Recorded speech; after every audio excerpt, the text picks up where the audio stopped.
Hier, je vous présentais ceci, à savoir les excuses de CD Projekt sur Cyberpunk 2077, voilà, qui nous avait pas montré à personne les versions PS4 et Xbox One, que c'était pas bien, etc. Tu m'étonnes. Et que du coup, pour s'excuser, eh bien, entre autres, il proposait un remboursement, c'était marqué noir sur jaune, le remboursement sur le PSN et sur Xbox. Ok, donc, là on se disait quand même, hein, c'est un précédent, parce qu'il n'y avait aucune nuance, aucune mention, aucun petit astérix, oui mais si vous avez commencé à jouer, vous pouvez pas. Non, donc ça voulait dire ce que ça veut dire, si vous n'êtes pas content, vous pouvez vous retourner vers Sony ou Xbox, et vous serez remboursé. C'est ce qui avait marqué, clairement. Il n'y avait pas marqué, ah oui mais peut-être pas, parce que nanana. Et bah le problème c'est que, justement, grosse confusion. Parce que, dans les heures qui ont suivi, il y a plein de gens qui sont du coup allés vouloir faire un remboursement, et c'est légitime, puisque CD Projekt l'avait dit. Sauf que non.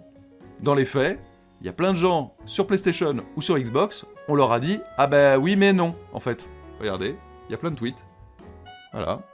Sur Xbox, au-dessus c'était PlayStation. La requête de remboursement a été refusée. Donc plein de refus de remboursement. Pourquoi ? Bah parce qu'ils avaient commencé le jeu. Et on leur a rétorqué aussi, oui mais il y a des patchs qui arrivent là en janvier, en février, donc attendez un petit peu. Ouais mais c'est pas du tout ce qui avait été dit. Ce qui avait été dit c'est, t'es pas content, c'est dommage, machin, etc. Mais on s'excuse, du coup, bon bah remboursement. Oh là là. Ça commence à faire beaucoup quand même là.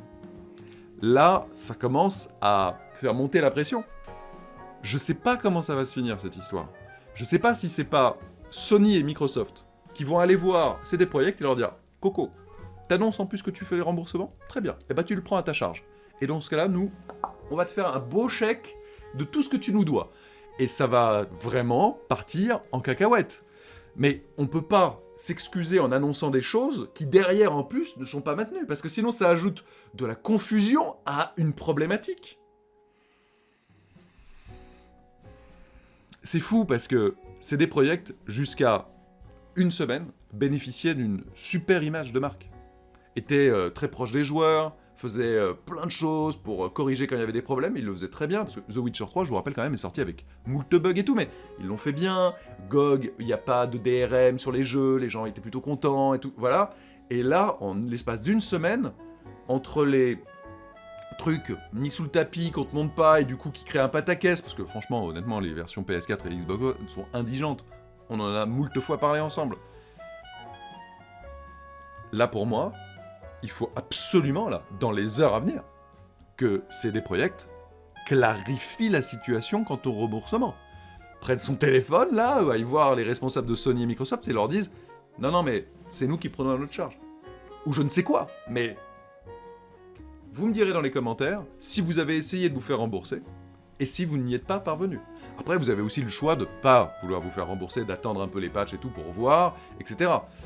Même si, honnêtement, hein, dans le mot d'excuse de CD Projekt, oui, les patchs 1 et 2, donc de janvier et de février, même si donc il va falloir attendre 2 mois, hein, le jeu est clairement sorti au moins 2 mois trop tôt, vont corriger pas mal de choses, mais ils le disent bien, hein. Attention, hein, ça va pas transformer votre jeu PS4 Xbox One en jeu next-gen. Hein. Ce sera juste, probablement, plus acceptable. Quelle histoire patacassienne. La patacesserie. Vous me direz ce que vous en pensez, et si vous êtes impacté, dans les commentaires.